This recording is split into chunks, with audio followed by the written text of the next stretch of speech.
With Rob Lewis and Ben McKee, I'm Eric Kane here on an Instant Reaction VolQuest podcast post Orange and White spring football game. It was a little weird in terms of how the scrimmage went by in terms of the offense, alternating possessions. The scoreboard was a different score than what was online in terms of who actually won. But nonetheless, we got to see some of Tennessee's offensive players show out. And Rob, I'll start with you. We'll go ahead and start with the quarterbacks. Harrison Bailey looked like he had a good day. Brian Maurer looked flashy early, and then Hendon Hooker appeared to struggle a little bit coming out of the spring game. What were your thoughts on the quarterbacks? Yeah, I mean, it's hard not to be impressed with Bailey, but at the same time, you got to throw the caveat out there that, I mean, it was hard to judge if they were playing, if it was a level playing field. There were so many different personnel groupings. You know, what receivers were they playing with? What was the offensive line? But despite all that, I thought Harrison pretty easily had the best day of any of them, and he looked confident. I mean, his timing was good. He got the ball out, pushed the ball down the field better than either of the other two by far. Didn't make a big mistake like Maurer did. In typical Maurer fashion, he had the most beautiful throw of the day, that 45-yard when he dropped it to Jalen Hyatt, and then like 2 plays later had an intentional grounding that ended the drive and forced a field goal attempt. Ben, you look at Harrison Bailey, 2 of his big plays came on busted coverages, but nonetheless, he scored with the first-team offense. He scored against the first-team defense at points or time. As Rob kind of pointed out, more inconsistencies from Brian Maurer, but Hendon Hooker, a guy that we thought maybe be leading the pack right now, didn't really have the strongest day here on April 24th. No, that was Harrison Bailey. Harrison Bailey won the day, not just in the quarterback room, but I thought Harrison Bailey had the best day out of anybody on the football team. He did not look at all like the guy we saw at the open practice, did not look like the guy that you kind of hear about behind the scenes as somebody who doesn't really flash. But he flashed today. He showed arm strength, and although a couple of those throws were on some busted coverages, I kind of just, all I care about is that the throw was accurate and he wasn't slow to react to the busted coverage. The ball was already going there even before the receiver kind of came wide open. So his throws were on point. He did a great job of throwing with some anticipation. I thought he did a great job of showing off some athleticism, which has been his biggest knock, and was scrambling around out there a bit. So Harrison Bailey, definitely the best quarterback out there today, won the day. And I mean, Rob summed it up great with Brian Maurer. Just continues to be inconsistent. He flashes. You see the most potential out of him. But then he has a delay of game because he doesn't communicate the sign correctly to the receiver, or he did not get the correct sign from the sideline.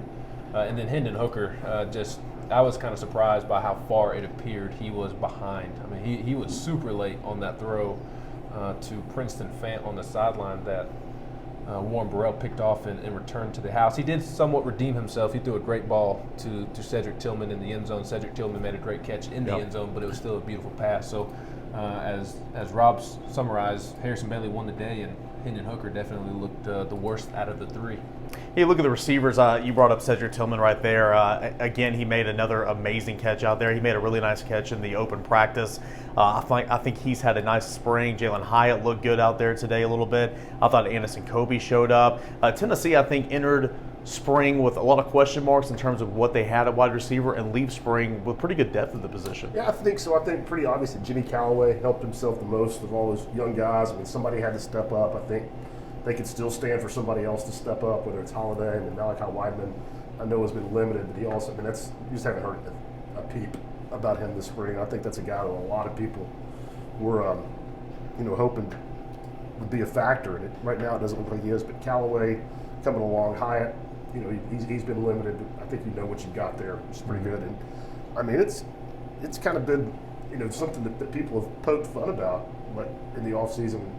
Austin says, man, Cedric Tillman looks good in camp and this, that, and the other. And it never materialized, but I mean, he looks really good this spring. Had a good day. And one of the biggest things to me about the passing game was it looks like the tight end may have a role in this offense. Princeton Fant, 4 catches, 56 yards today. That's more production than you've seen from that spot. And it's a spring game. I'm just talking about targets and involvement. It looks like it's not going to just be a glorified offensive tackle anymore. We'll stay on the offense real quick. The running back position, Jabari Small, I think he got somewhere around maybe 11 carries a day, almost 50 yards, scored 2 touchdowns. Tyon Evans got in there at the end. Of course, he's been banged up. He found the end zone. D. Beckwith started the game running pretty hard. Your overall thoughts, Ben, on the running back position? Again, another position group that a lot of question marks coming into spring, but I think as we leave here in the orange and white game, you feel good about the depth there. I personally think the running back position is in the best spot leaving spring, and just kind of piggybacking off of what Rob was talking about with the receiver depth. I mean, I think the offense as a whole is in a good spot aside from the quarterback position. And obviously that is a big aside. The quarterback position, likely the most important position in all of sports. It just feels like, to me, that if Tennessee could figure out the quarterback position, whether it's with one of the three that played today or somebody who may be added to the room, it feels like if they can figure out that position, that spot going into the season, then the potential on the offensive side of the ball just grows exponentially, because I think they have guys at running back, whether it's Jabari Small. Jalen Wright had a nice touchdown run. Yeah. D. Beckwith didn't flash as much today, but I thought he looked good in the open practice, and he had a good spring overall. Tyon Evans, he's been banged up. I thought T. Hodges ran well in the open practice. Didn't see much of him today either, but there's some guys at running back. Rob talked about the guys at receiver. I think you're solid along the offensive line, and tight end looks like it can be productive, whether it's Princeton Fant. I didn't see much of Austin Pope today. Didn't see Austin Pope at all, but I think that tight end position is pretty set as well. So I know you asked specifically about the running back position, but I feel outside of the quarterback position, the offense has a pretty solid amount of depth going into fall camp. Yeah, I want to ask about the defense before we wrap up, but first, before leaving there, the offensive line, again, I think is in a decent spot, as you pointed out, Ben. Cade Mays, where we've seen him, we know that he's practicing everywhere. We saw him practice a little at left tackle there in the open practice. We've seen him practice at right guard the first day of practice we were there, but primarily he's been at right tackle. Come out here in the orange and white game. Cade doesn't play a whole lot today. We didn't think that he would, if any, to be completely honest, but he starts out playing at right guard. You had Darnell Wright at right tackle and Dane Davis at left tackle with Carvin and Cooper. And so you look at that offensive line, and that's kind of an offensive line we haven't seen yet this spring, but there's a ton of different combinations you can leave spring with and head to fall camp with Spraggins, Carvin, the Mays brothers, Wright and Davis, and Calvert's still in the mix as well. Yeah, I mean, I don't know that they know what their best five is yet, but I think they have some options. Yeah. As opposed to, and they're not desperate choices. And I think they have some guys that they feel comfortable playing. All right, so we leave here. Offense kind of stole all the headlines, and again, it is what it is. The defense had 4 defensive linemen out. There was no linebackers.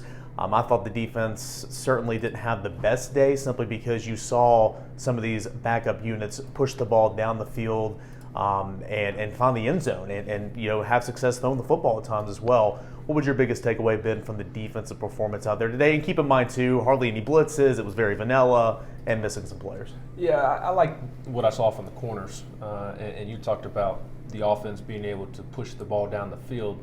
Part of that was because of some coverage busts in the secondary. But the good news, if there is any good news, Willie Martinez or Tim Banks won't think in this form. But those were 13 guys when they did have coverage busts, at least the big ones that led to some Harrison Bailey touchdowns. Those were walk-ons in the game, guys that aren't going to see the field this fall. But when you saw Alontae Taylor in there, when you saw Warren Burrell in there, they were making plays. Warren Burrell obviously had the big pick six. Alontae Taylor was able to come up and put some pretty good licks on some receivers. Anderson Kobe did a good job of holding on to the football there towards the goal line when he got thumped by Alontae Taylor. I like what you have in Jalen McCullough, Trayvon Flowers. So in terms of positive vibes on the defense, I think it all kind of resides in the secondary. And I really think that's the only major takeaway that you can take away, because like you said, they're missing so many guys at linebacker and along the defensive line. All right, Rob, biggest offseason need, obviously we can say linebacker and sub-development of maybe the new quarterback that's coming in, but priority list number 1 for Tennessee football this offseason. Well, I mean, it's cliche, but I mean, figuring out who your quarterback is, I mean, I don't know if you can do that in the offseason, but making some strides towards that. I don't think you're going to be repping 3 guys in August or 4. Can't afford to. Or 4 or 5 or whatever the case may be. So I think trying to establish a pecking order there, and man, finding some help in the front 7. I mean, again, there were so many guys out today, it's hard to draw a firm conclusion on what they've got. And as Ben said, they were really vanilla. But I still, I'm not sure who, if anybody, is a difference maker in the front 7. Ben, you got anything else? Off-season needs, of course, the quarterback, linebacker, looking at the transfer portal. Anything from today that sticks out that needs to be on the priority list heading into out of spring practice and the summer workouts? Rob hit the nail on the head. I think it's all in the front seven, and more so the defensive line, in my opinion, because inside linebacker is thin, will be thin, but I think you have some guys there, and it won't be as bad in the fall as it is right now. You'll have Roman Harrison, you'll have Jeremy Banks. I think Pat Garland had a nice spring. Morgan Joseph's still young. Don't know how much you can rely on him, but I think he will progress into a nice role within this defense. So you would like to add an inside linebacker. Don't want to try and communicate that, but to me, there's just no bona fide playmakers along the defensive line. You have some veterans, but there's just no SEC level playmakers in my opinion. Elijah Simmons, he's a guy who had a nice spring. He did not play today. I like Matthew Butler. But outside of that, kind of what guys are reliable. So I'm looking at the front seven and the quarterback position. There's some guys there, but if you have 5 guys who could potentially play quarterback, do you really have a guy that can play quarterback? All right, well, final score here from the 2021 spring orange and white football game. The orange defeats the white in a game that doesn't matter about score at all, 42-37. With Rob Lewis, Ben McKee, I am Eric Kane signing off. This has been Instant Reaction Podcast here at VolQuest.com.